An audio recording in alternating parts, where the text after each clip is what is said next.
Hai kids, mari belajar bersama-sama yuk. Kita kenalan dulu dengan virus. Apa itu virus? Siapakah dia? Sampai sekarang masih banyak bingung mengkategorikan virus. Apakah termasuk makhluk hidup atau benda mati? Sebagian peneliti menganggap bahwa virus adalah peralihan benda hidup ke benda mati. Kenapa virus disebut peralihan? Mari kita kenali dulu karakteristiknya.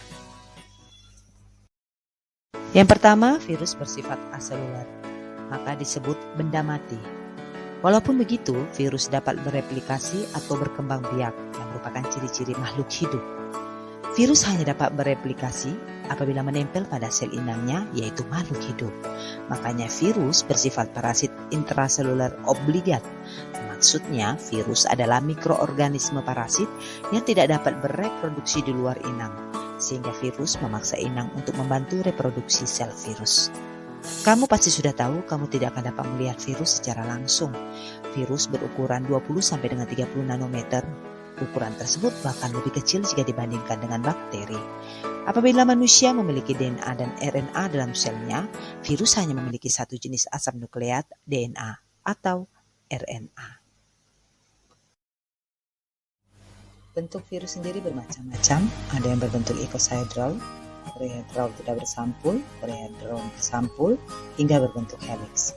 Perbedaan bentuk virus ditentukan oleh kapsomer, yaitu subunit protein yang menyusun kapsid.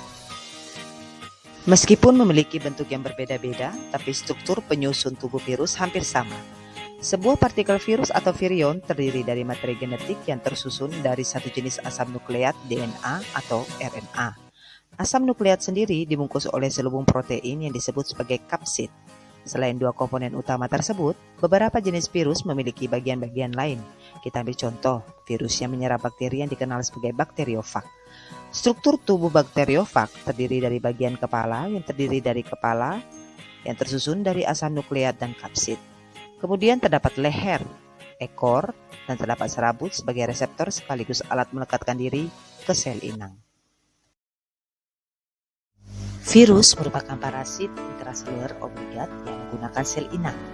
Hal ini terjadi karena virus tidak memiliki sistem enzim dan tidak dapat melakukan metabolisme. Sehingga untuk melaksanakan aktivitas hidupnya, mereka harus menginfeksi sel inang. Di dalam sel inang, asam nukleat virus dapat memerintahkan sel inang untuk membuat salinan atau replikasi asam nukleat virus. Inang virus dapat berupa sel bakteri, sel tumbuhan, sel hewan, dan manusia. Inang sel hidup tersebut menyediakan ribosom, enzim, dan komponen lainnya yang dibutuhkan untuk mesintesis asam nukleat dan membuat protein virus. Pada dasarnya, cara reproduksi virus yang menyerang sel bakteri hampir sama dengan virus yang menyerang sel tumbuhan dan sel hewan. Tahap-tahap yang dilakukan selama propilarasi adalah absorpsi atau fase penempelan pada sel inang, infeksi atau fase memasukkan asam nukleat, sintesis atau fase pembentukan, perakitan dan lisis atau fase pemisahan sel inang. Berdasarkan tahap-tahapan tersebut, akan dibedakan reproduksi pada virus menjadi daun linting dan daun isolenik.